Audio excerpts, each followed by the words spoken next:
Amawulire si musango. Amawulire si musango. Amawulire si musango. Olunaku olwaleero Uganda yeeyunze ku nsi yonna okwefumiitiza ku lunaku olw'eddembe ly'Abamawulire. Wano mu nnyaffe Uganda ekibiina eky'abannamawulire mu nnyaffe Uganda ekya Uganda Journalists Association nga kiri wamu n'ebibiina ebitaba bannamawulire okusinza ku nzikiriza zaabwe ez'eddiini bavuddeyo ne boogerako eri bannamawulire ku ebyo bye bayiseemu mu bbanga eriyise. Okusinziira ku mukulembeze w'ekibiina ekya UJA Mathias Rukundo avuddeyo n'ategeeza nga bannamawulire bwe basaanidde okubeera nga bakwatibwa bulungi era okubeera nga bakolaganyika nabo. Tusaba kuva president tusaba abo establishment government constitution zeteekawo zitutegeere zituwulirize oba oliawo nga bwe muyinza okukimanya tuli mu kooti tulinayo emisango 9. Emisango egyo 9 tewaliwo mukulembeze wa UJA yabba ttooke. Misango gya bannamawulire bwe bakubye be bakoze ebikolero byonna bye twogerako nga bakola emirimu gyabwe. Emisango egyo tukkiriza nti kooti bwe nakkiriza neewe ebibonero ebikakkali abantu bano oba oliawo kijja kuba ekyokulabirako eky'amaanyi okulemesa bannaabwe obutaddamu kubikola. Ono agamba nti ensinkano ezitali zimu omuli okwetaba oba okwegatta awamu kikulu nnyo okusinga okweyawulayawulamu mu bitundu ebitali bimu. Ono ategeezezza nga abantu abatali bamu bwe balina okukkiriza mu kibiina kino nga n'olw'ensonga eyo buvunaanyizibwa bw'abannamawulire okutambulira awamu okulaba nga basobola okukyusa omulimu gwabwe.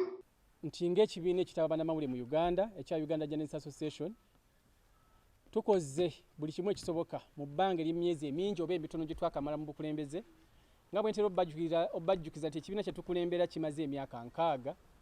Kituufu kibadde n'ebirungi bye kituuseeko naye n'ebyokusomooza bibadde bingi. Ng'ekibiina ebimu ku mpagi luwaga kwe tutambulira kwe kulaba nga tugezaako okutendeka bannamawulire baffe okubazzaamu amaanyi naye n'okubajjukiza okukola ng'amateeka agatufuga bwe gatulambika. Zambali Blasio Mukasa akulira ekibiina eky'eddiini ekya Church of Uganda Media Association avuddeyo n'ategeeza nga gavumenti weesaanidde okukwata ku nsonga ezikwata bannamawulire ng'akalira olw'ensonga nti bannamawulire bayita mu kusomoozebwa kungi omuli bakama baabwe obutabasasula nsako yaabwe n'ebintu ebirala. Ono nga yasomye ekiwandiiko kyonna ekyetabyemu ebibiina ebisoba mu kimu omuli ekya Uganda Journalists Association, Church of Uganda Media Association, Advent Media Association, Entertainment Journalists of Uganda n'ebirala bavuddeyo era ne bategeeza gavumenti nga bwesaanidde okubaako kyekola ku ddembe ly'Abamawulire. Nti ebbago l'etteeka lino bwe lifuuka etteeka kijja kuyambako munnamawulire okufuna ku nsimbi ezeegasa.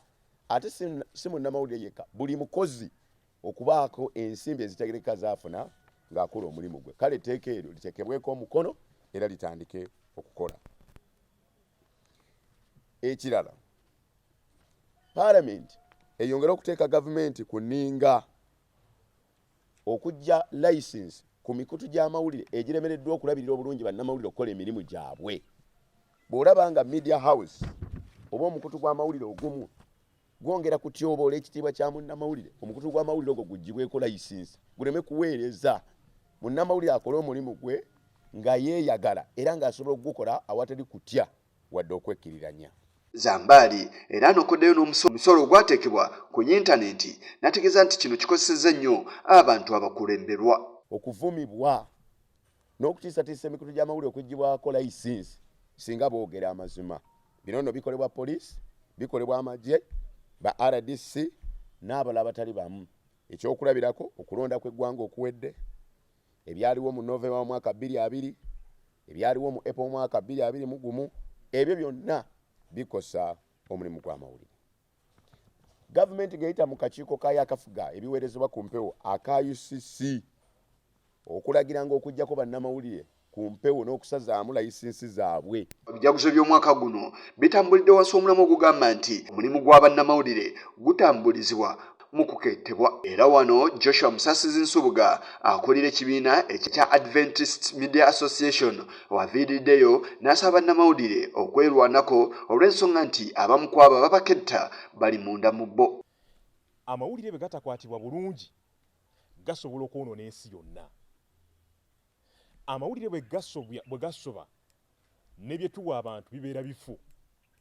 Ow'omuowino, ow'omwakeedi n'ow'omukikuubo kye bagenda okufuna bagenda kukijja mu mawulire.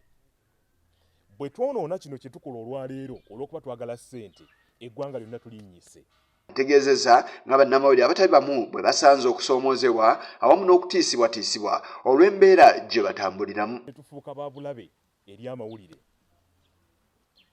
Omulamwa gugamba nti amawulire mu katyabaga ak'obukessi. Ani aketta bannamawulire? Ani aketta amawulire ge tuwa ensi?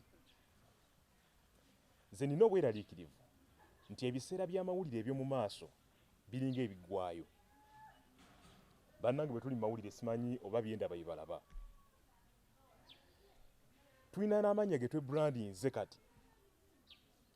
Oyo ali mu bali, oyo yalya, oyo akolera bali. Ebyabuso by'omwaka guno bitambuliddemu ebintu bingi. Omwabadde empaka ez'okuzannya omupiira mu bitongole eby'amawulire ebitali bimu, okusimba emiti n'ebirala. Emikolo gyonna gyakunzikibwa n'ekijjulo akawungeezi k'olunaku olwaleero.